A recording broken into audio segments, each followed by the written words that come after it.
Assalamualaikum warahmatullahi wabarakatuh.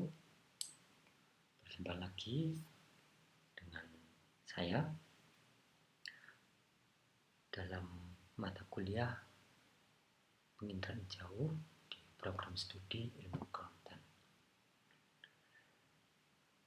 Pada kesempatan kali ini saya akan menjelaskan terkait prinsip dasar pengolahan citra, di mana prinsip dasar ini menjelaskan terkait dari domain spektral ke domain spasial. Apa itu domain spektral dan bagaimana bisa diaplikasikan ke domain spasial? Mari ikuti penjelasan dari saya. Telah disebutkan pada bagian terdahulu, Anda tentunya masih ingat terkait piksel yang merupakan unsur penyusun gambar di mana memiliki aspek spasial dan aspek spektral. Bertitik tolak dari pengertian ini dapat dipahami bahwa citra digital merupakan gambaran yang beroperasi pada dua macam ruang, yaitu ruang spasial dan ruang spektral. Di mana ruang spasial merupakan ruang yang kita kenal atau kita ada sekarang.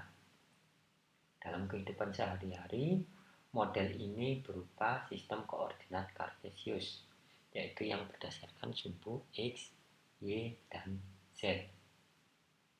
Pada umumnya, data satelit penginderaan jauh tidak mengandung informasi Z secara langsung, meskipun aspek ini dapat diturunkan dengan bantuan data ketinggian seperti data Digital Elevation Model atau DEM, atau bahkan Digital Terrain Model atau DTM. Model spasial paling umum dari data digital satelit adalah ruang yang berupa dua dimensi yang hanya berdasarkan sumbu atau koordinat X dan Y pada setiap pikselnya. Melalui proses penglihatan atau proses mental, konfigurasi piksel dengan variasi nilai spektral ini membentuk data kuasi kontinu atau kontinu semu, serta memberikan kesan relief dan ketinggian. Itulah sebabnya citra digital satelit tetap memiliki manfaat besar dalam studi geomorfologi atau geologi. Nah, kemudian lanjut ke pengertian ruang spektral, di mana ruang spektral merupakan salah satu titik tolak dalam pendalaman teknik pengolahan citra. Ruang spektral dalam arti khusus merupakan ruang dua dimensi atau lebih yang dihasilkan melalui penggambaran distribusi nilai spektral dari piksel pada masing-masing saluran. Dalam sumbu koordinat saluran, spektral yang dihasilkan tentunya berbeda-beda. Ruang spektral ini sering juga disebut sebagai measurement space atau visual space. Melalui ruang spektral, karakteristik objek pada citra digital dapat dikenali dan dibedakan secara lebih baik dari objek yang lain. Tentunya pengembangan transformasi indeks vegetasi, kemudian klasifikasi multispektral, dan bahkan tampilan citra dalam bentuk komposit warna pun tidak lepas dari pemahaman akan ruang spektral ini. Oleh karena itu, pemahaman ruang spektral merupakan salah satu landasan terpenting dalam analisis citra digital, khususnya untuk studi penginderaan jauh. Sistem sensor satelit biasanya dioperasikan untuk merekam informasi spektral. pada objek-objek di beberapa saluran sekaligus. Jumlah dan jenis spektrum yang digunakan tentu saja bermacam-macam. Meskipun demikian, spektrum hijau, merah, dan inframerah dekat merupakan saluran yang paling sering digunakan. Contohnya pada citra satelit TM Landsat yang 4 dan 5, 7, dan juga Landsat 8 sekarang, kemudian juga citra satelit seperti Spot dan lain sebagainya. Bila data pada masing-masing saluran ini diplotkan pada sumbu koordinat saluran hijau, merah, dan inframerah dekat, maka dihasilkan ruang spektral yang spesifik yang dapat digunakan sebagai acuan pengenalan objek secara spektral. Nah, kemudian berikutnya adalah alternatif tampilan citra. Citra digital sebagai data biner sebenarnya tidak disimpan sebagai citra yang sesungguhnya.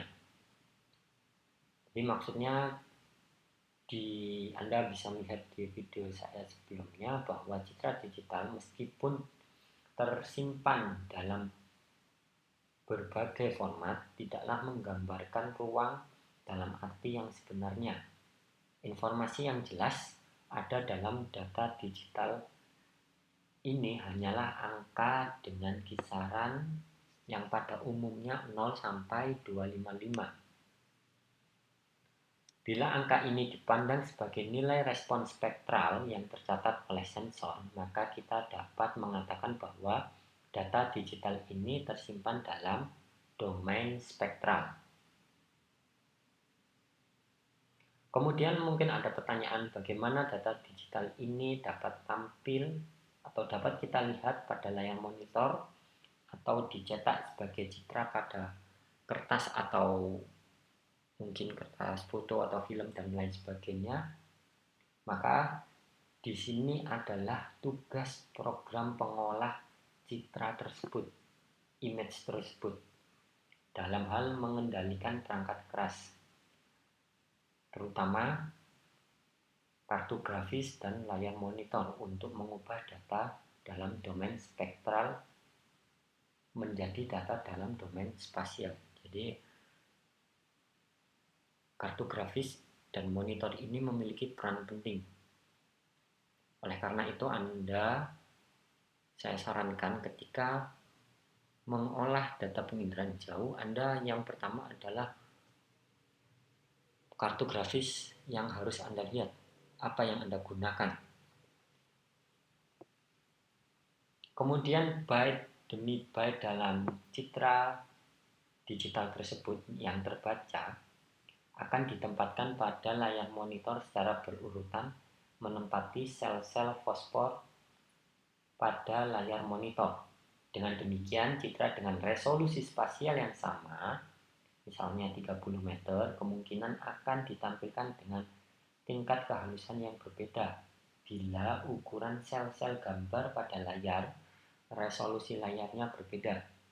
Layar monitor seperti Super VGA akan menyajikan sampai 1024 piksel dalam satu baris, sedangkan layar monitor dengan format CGA hanya sampai 600 piksel.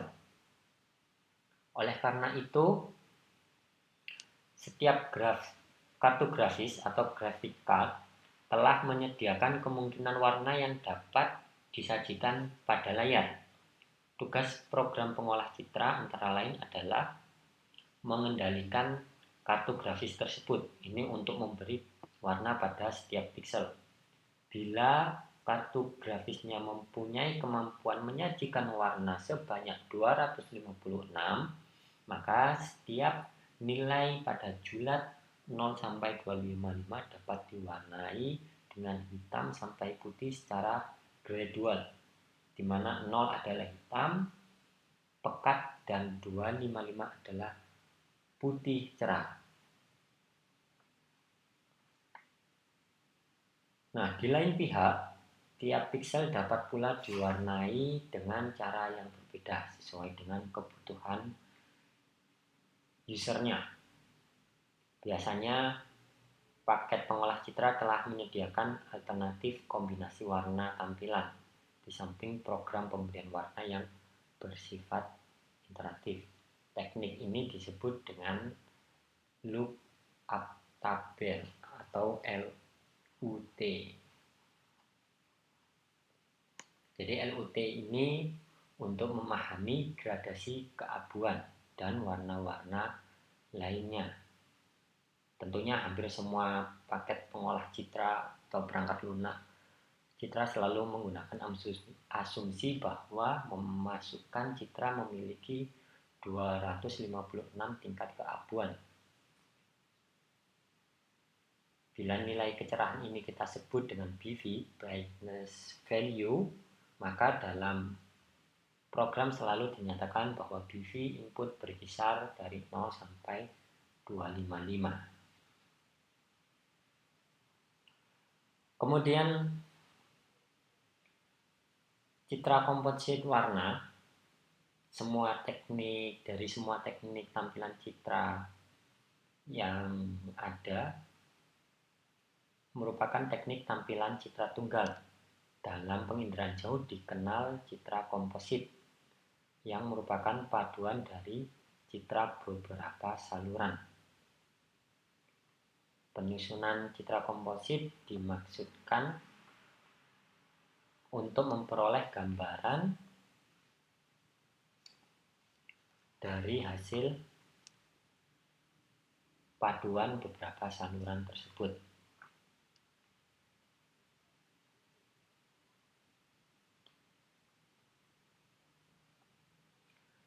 Nah, kemudian konsep warna dalam kubus warna ini sebenarnya adalah analog dengan ruang spektra 3 dimensi yang telah kita bahas tadi. Bayangkan bahwa sumbu Y, kemudian untuk saluran merah, sumbu X, saluran hijau, dan sumbu Z, saluran biru. Seluruh piksel yang ditebarkan pada ruang spektral ini dengan demikian dipindahkan ke ruang warna. Pada sudut bahwa titik asal kubus terdapat warna hitam dan pada ujung kanan atas terdapat warna putih. Pada bagian lain kita jumpai hijau, merah, dan biru. Perlu diperhatikan di sini bahwa perpaduan warna-warna dasar untuk menghasilkan warna-warna lain terjadi dalam bentuk gelombang elektromagnetik atau sinarnya dan disebut dengan pencampuran warna aditif. Untuk pencetakan dengan tinta, misalnya dengan printer ataupun melukis dengan cat, yang terjadi justru sebaliknya, yaitu warna-warna penyusun adalah kuning, cyan, dan magenta.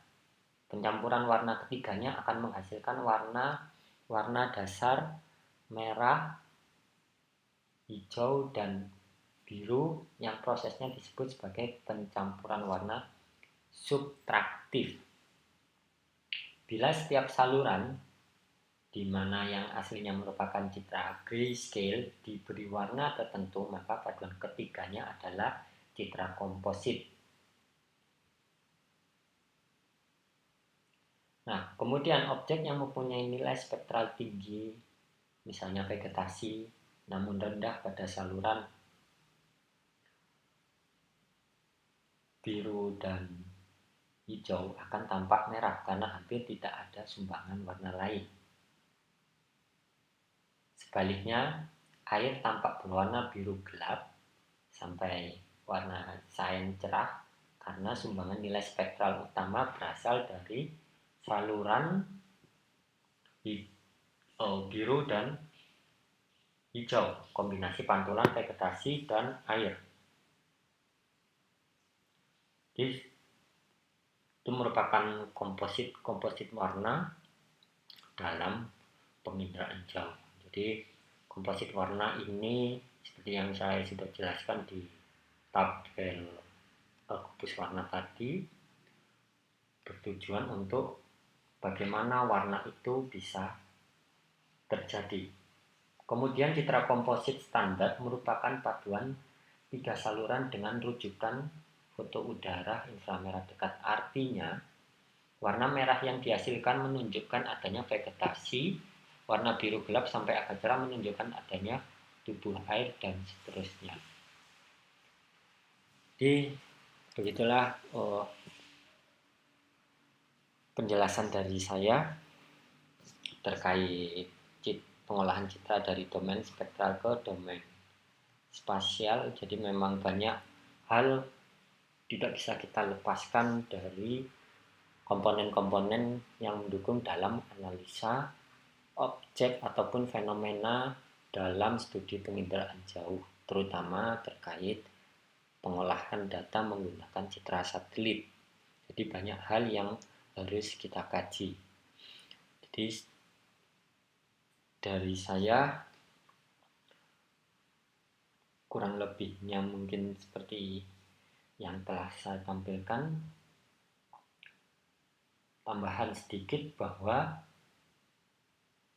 dalam hal komposit warna juga terjadi kompresi pada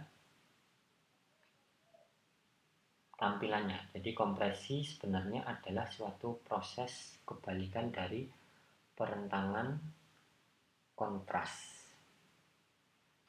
Di paket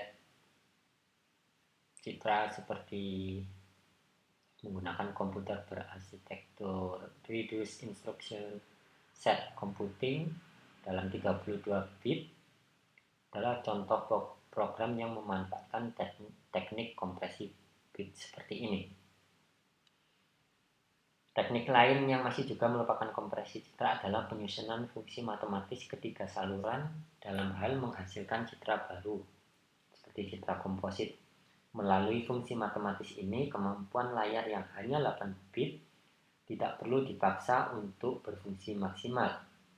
Tetapi pemrogram atau user, pengguna, pengolah, atau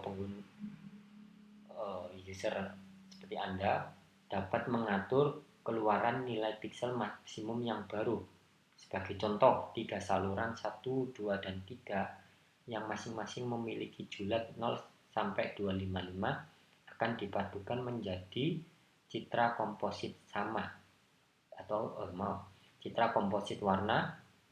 Sebagai langkah awal, setiap saluran dimampatkan menjadi citra baru dengan julat 0 sampai 5. Kemudian citra komposit adalah keluaran yang dihasilkan oleh formula 36 kali saluran pertama plus 6 kali saluran kedua plus saluran ketiga, di mana saluran pertama inframerah dekat, kedua saluran merah, dan 3 saluran hijau.